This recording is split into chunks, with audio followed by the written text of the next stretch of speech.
ठरलं तर मग या मालिकेच्या पुढील काही येणाऱ्या भागांमध्ये आता आपल्याला खूप मोठा असा ट्विस्ट पाहायला मिळणार आहे. आत्तापर्यंत आपण पाहिलं होतं की सचिन हा फक्त बाहेर एका मुलीबरोबर रिलेशनमध्ये आहे, हीच गोष्ट अर्जुन समोर आली होती. पण आता अर्जुन समोर सचिनच्या अशा बऱ्याच गोष्टींचा उलगडा होणार आहे. आता नेमक्या काय त्या गोष्टी असणार आहेत, कसं असणार आहे, सगळं जाणून घेऊया आपल्या आजच्या या व्हिडिओमध्ये. तर आता आपण इथे पाहतोय की सचिनला त्याच्या एका मित्राचा फोन आलेला आहे आणि त्याने त्याच्याकडे त्याच्या पैशांची मागणी केलेली आहे. पैसे माझ्याकडून घेतलेस ते लवकर मला दे असं सांगितलं आहे. त्यावेळी सचिनने त्याला शब्द दिलेला आहे की मी लवकरात लवकर तुझे पैसे परत करेन. आता सचिन फोन ठेवतो आणि विचार करू लागतो की काय करू, कुठून आणू एवढे पैसे, याला एकाएकी एवढे पैसे कसे काय देऊ शकतो मी. पण नाही, काहीतरी करावं लागेलच. हे प्रकरण जर घरी पोहोचलं तर आणखीन जास्त प्रॉब्लेम होऊ शकतो. मला काहीतरी करायला हवं. अस्मिताकडनं घेऊ का पैसे? नाही, नको. जर अस्मीकडनं पैसे मागितले आणि ती गोष्ट अर्जुनला कळाली ना तर आणखीन जास्त महागात पडेल सगळं. नाही, तो मग या सगळ्याच्या मुळाशी जाण्याचा प्रयत्न करेल. पण मी अस्मीशी गपचूप तर बोलू शकतो ना. अस्मी घरात कोणाला सांगणार नाही ना. नाही, म्हणजे मी ना तिच्याशी खोलीतच बोलतो, म्हणजे कोणाला कळण्याचा प्रश्नच उद्भवत नाही ना. मग आता सचिन हा मुद्दामून चेहरा पाडतो आणि अस्मिताच्या समोर येऊन बसतो. आता तो अस्मिताला असं भासवण्याचा प्रयत्न करत असतो तो किती टेन्शनमध्ये आहे, तो किती टेन्स आहे, जेणेकरून अस्मिताने त्याला विचारावं आणि मग तो सर्व अस्मिताला खोटं खोटं काहीतरी भरवून सांगणार. मग आता व्यवस्थित तो नाटक करत असतो. अस्मिता त्याला असं टेन्शनमध्ये बघून विचारते, सचिन काय रे, काय झालं? सचिन म्हणतो, नाही गं अस्मी, काही नाही. सचिनला अस्मिता म्हणते, नाही रे, तू मगाशी जाताना तर हसत खेळत गेलास फोनवर बोलायला, मग आता काय झालं? त्यावर सचिन म्हणतो, अगं आमच्या कॅनडाच्या बँक मॅनेजरचा फोन होता. ॲक्च्युली एका डीलचं पेमेंट करायचं आहे, सो मला ते त्याने करायला लावलं आहे. त्यावर मग अस्मिता म्हणते, अरे मग त्यात काय हरकत आहे? त्यावर तो अस्मिताला विचारतो, अस्मी जर मी तुझ्याकडे काही मदत मागितली तर तू मला करशील का? त्यावर अस्मी म्हणते, अरे सचिन प्लीज, हे असं काय बोलतो आहेस तू? अरे मी तुझ्यासाठी नाही करणार तर कोणासाठी करणार आहे? काय झालं आहे सांग की. त्यावर मग सचिन म्हणतो, अगं अस्मी, ॲक्च्युली ना मला तुला सोडून जाण्याची अजिबातच इच्छा नाही आहे. आणि काय झालं ना, माझं बँकेचे जे काही बँक डिटेल्स आहेत, म्हणजे कार्ड्स आहेत किंवा पासबुक्स आहेत, ते सगळं काही कॅनडामध्येच आहे. कारण कॅनडाच्याच बँकांमध्ये माझे अकाउंट्स आहेत ना. आणि आत्ता झालं आहे असं की अचानक मला एका पार्टीचं पेमेंट करायला लावलेलं आहे कॅनडाच्या ब्रांच मॅनेजरने. आता जर मला ते पेमेंट करायचं आहे तर मला पैशांची गरज आहे. कमीत कमी 5 लाख रुपये मला हवे आहेत. आणि आता 5 लाख रुपयांसाठी मी पुन्हा इथून कॅनडाला जाऊ, पुन्हा कॅनडावरून परत येऊ, अस्मी खूप तामझाम होईल ग तो. आणि सगळ्यात महत्त्वाचं, या सगळ्या गोष्टींमध्ये मला तुझ्यापासून लांब जावं लागेल. मी म्हणजे पैसे दुसऱ्या कुणाकडून तरी घेतले असते, पण काय आहे ना, मी कायम जास्त कॅनडामध्येच असतो, त्यामुळे माझी इथे फार कोणाबरोबर ओळख नाही आहे. त्यामुळे मग त्यावर अस्मिता म्हणते, अरे मग त्यात काय एवढं सचिन, इट्स ओके, तू माझ्याकडून घे की पैसे, मी देते ना तुला पैसे. तसंही तुला तुझी कंपनी पैसे परत करणारच आहे ना. त्यावर सचिन म्हणतो, हो. त्याबरोबर मग ती म्हणते, मग तेव्हा तू माझ्या अकाउंटमध्ये पैसे परत घाल, त्यात काय एवढं, 5 लाख रुपयेच हवेत ना तुला, माझ्या बँकेत आहेत की 5 लाख रुपये. अरे अर्जुन दर महिन्याला माझ्या अकाउंटमध्ये पैसे जमा करतो, मग तू त्यातले पैसे सध्या वापर. मी तुला लगेचच माझं बँक अकाउंटचं पासबुक आणून देते आणि तुला हवं असेल तर ATMसुद्धा देते. आणू का ATM? त्यावर सचिन म्हणतो, दिलंच तर बरं होईल. नाही म्हणजे सारखं किती ना मी बँकेत जाणार. त्यावर अस्मिता म्हणते, ठीक आहे, मी तुला लगेचच पासबुक आणि ATM कार्ड दोन्ही आणून देते. काय सचिन, तू पण एवढा विचार करायची काय गरज होती? आणि तू माझ्याकडनं नाही मदत घेणार तर कोणाकडनं घेणार? आणि माझ्यासाठीच तुला हवेत ना पैसे. मग हे बघ सचिन, तू ना असा विचार पुन्हा करू नकोस, कळलं ना तुला? आपण दोघंच एकत्र असू तर मला बाकी कुठल्याही गोष्टीची गरजच नाही आहे. त्यामुळे पुन्हा असं म्हणू नकोस की तुला माझ्याकडनं मदत हवी आहे. हक्काने उलट मागायला हवंस तू माझ्याकडून प्रत्येक वेळी, तुला जेव्हा कधी पैसे वगैरे हवे असतील तेव्हा. आणि तू जेव्हा कॅनडामध्ये राहतोस तेव्हा तू मला पैसे पाठवतोस ते. त्यावर सचिन म्हणतो, अस्मी, अगं ते तर माझं काम आहे, माझं कर्तव्य आहे बायकोला पैसे पुरवणं, बायकोच्या हट्ट, बायकोच्या इच्छा पुरवणं. त्यावर अस्मिता म्हणते, मग बायकोचं कर्तव्य नाही आहे का नवऱ्याच्या प्रॉब्लेममध्ये नवऱ्याला सपोर्ट करणं? काय सचिन तू पण? तसा सचिन लगेचच आता अस्मिताला मस्का मारतो आणि म्हणू लागतो, अस्मी खरंच तू ना खूप ग्रेट आहेस, तुझ्यासारखी मुलगी बायको म्हणून मिळायला सुद्धा ना नशीब लागतं आणि मी खूप नशीबवान आहे खरंच. त्यावर अस्मिता म्हणते, बरं बरं पुरे झालं कौतुक, आता तू फार माझं कौतुक करत बसू नको, हे घे हे पैसे. आणि मग आता ती लगेचच सचिनला बँक अकाउंटचे सगळे डिटेल्स प्रोव्हाइड करते आणि वरून हेही सांगते की जर तुला आणखीन पैसे हवे असतील तर मला सांग. ॲक्च्युली मी बँकेत पैसे जास्त ठेवत नाही, कारण नेहमी मी शॉपिंग करत असते ना ऑनलाईन, त्यामुळे बँकेतनं पैसे खर्च होऊन जातात. त्यावर सचिन हो हो नक्की चालेल असं सांगतो. त्यानंतर सगळेजण आता नाश्ता करायला 3-4 दिवसांनी बसलेले असतात. सगळ्यांच्या छान गप्पा टप्पा सुरू असतात. वातावरण हे अगदी खेळीमेळीचं आणि आनंदाचं असतं. आता हसता हसताच प्रताप हा अस्मिताला म्हणतो, काय गं अस्मिता, हल्ली तुझं काही पार्सल वगैरे आलेलं नाही आहे, काही खायला प्यायला मागवतेस, कपडे लत्ते मागवतेस की नाही तू, शॉपिंग काय? त्याबरोबर सायली म्हणते, मी सांगते तुम्हाला बाबा, खरं तर आता सध्या आईंनी आणि मी अस्मिताताईंची शॉपिंग वगैरे सगळं काही बंद केलं, कारण आता आईंनी आणि मी अस्मिताताईंना सांगितलं आहे की जोपर्यंत तुमची डिलिव्हरी होत नाही तोपर्यंत तुम्ही काहीही बाहेरचं अरबट चरबट खायचं नाही, घरचं जेवण जेवायचं. आणि अश्विन भाऊजींनी सुद्धा सांगितलं आहे की काळजी घ्यायला. त्याबरोबर कल्पना पुढे म्हणत असते, आणि आपल्या अस्मिताला शॉपिंगचं तर काही सांगायलाच नको, कदाचित आता तिच्या कपाटात कपडे ठेवायला जागाच उरली नसेल म्हणून तिने शॉपिंग करायचं बंद केलं असेल. त्याबरोबर प्रताप म्हणतो, हो हो हो हे अगदी बरोबर आहे, पण कपडे ठेवायला जागा नाही म्हणून शॉपिंग करणं बंद करणाऱ्या मुलींपैकी आपली अस्मिता नाही आहे. आपली अस्मी दुसरं कपाट घेईल काय अस्मी? त्याबरोबर अस्मिता म्हणते, मॉम डॅड कसं बोलताय तुम्ही मला, एवढं बोलणार तुम्ही मला? ठीक आहे तुम्ही बोला, पण आता मी काय सांगते ते ऐका तरी एकदा. मी खरं तर शॉपिंग करणं बंद केलं आहे ना, त्यामागे कारण आहे सचिन. त्यावर आता सगळ्यांनाच आश्चर्य वाटतं हे कारण ऐकून. मग अस्मिता सांगते आता तुम्हा सगळ्यांनाच हा प्रश्न पडलेला आहे की मी खरेदी बंद करण्याचं कारण सचिन कसं काय असू शकतो. तर काय झालं ना, सचिनला त्याच्या एका पार्टीचं पेमेंट करायचं होतं, त्यासाठी त्याला 5 लाख रुपये हवे होते, त्यासाठी त्याने माझे बँक अकाउंटचे डिटेल घेतलेले आहेत. आता हे ऐकून अर्जुनला प्रश्न पडतो. अर्जुन लगेचच अस्मिताला विचारतो, पण त्याने तुझं बँक अकाउंट का घेतलं? नाही म्हणजे पार्टीला पेमेंट करायचे वगैरे सो अँड सो ते सगळं तर ठीक आहे ताई, पण त्यासाठी तो स्वतःच्या बँक अकाउंटमधनं सुद्धा पैसे देऊ शकत होता ना. त्यावर मग अस्मिता सांगू लागते, अरे तेच तर ना अर्जुन, प्रॉब्लेम असा झाला आहे की सचिन जेव्हा इकडे आला ना तेव्हा तो त्याचं पासबुक आणि कार्ड वगैरे कॅनडालाच विसरून आला आहे, त्यामुळे आता त्याच्याकडे इथे पैसे काढायला काही पर्यायच नाही आहे. म्हणून मग त्याने मला विचारलं की तू मला पैसे देशील का म्हणून. तसं त्याने मला सांगितलं आहे की एकदा का त्याच्या कंपनीने त्याचे पैसे दिले की तो माझ्या बँकेत ट्रान्सफर करेल म्हणून, किंवा मग तो कॅनडाला गेला की तो माझ्या बँकेत ट्रान्सफर करेल म्हणून. खरं तर बिचारा मला विचारतच होता, अस्मी मला पैसे देशील का, अस्मी माझी मदत करशील का. मग मीच त्याला समोरून म्हटलं, सचिन अरे करशील का म्हणजे काय, मी नाही करणार तर कोण करणार, बरोबर केलं ना मी. त्यावर सचिन आता समोर नसतो, त्यामुळे अर्जुन म्हणतो, येस ऑफकोर्स ताई ऑफकोर्स.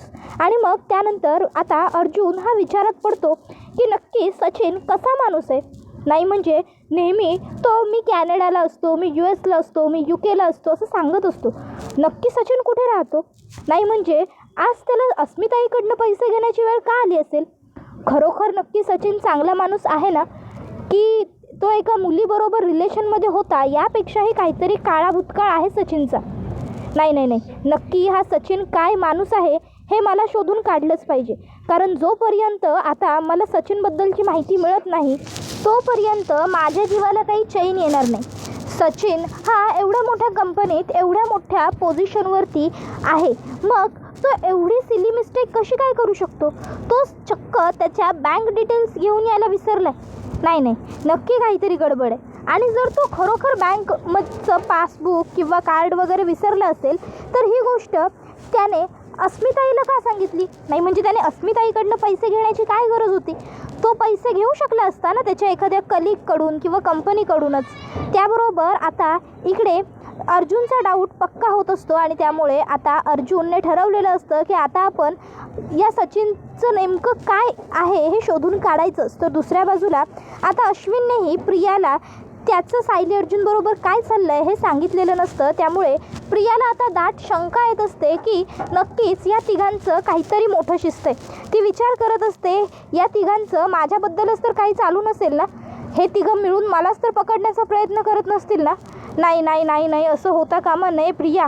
जर अश्विनच्या समोर तुझा खरा चेहरा आला ना तर अश्विन पुन्हा कधीच तुझ्यासोबत उभा राहणार नाही, तुझी कधीच साथ देणार नाही आणि मग मात्र तू पूर्णपणे फसशील. घर की ना घाट की अशी तुझी अवस्था होईल. कारण मग तुझ्याजवळ राहायला घर आणि पैसा काहीसुद्धा नसेल.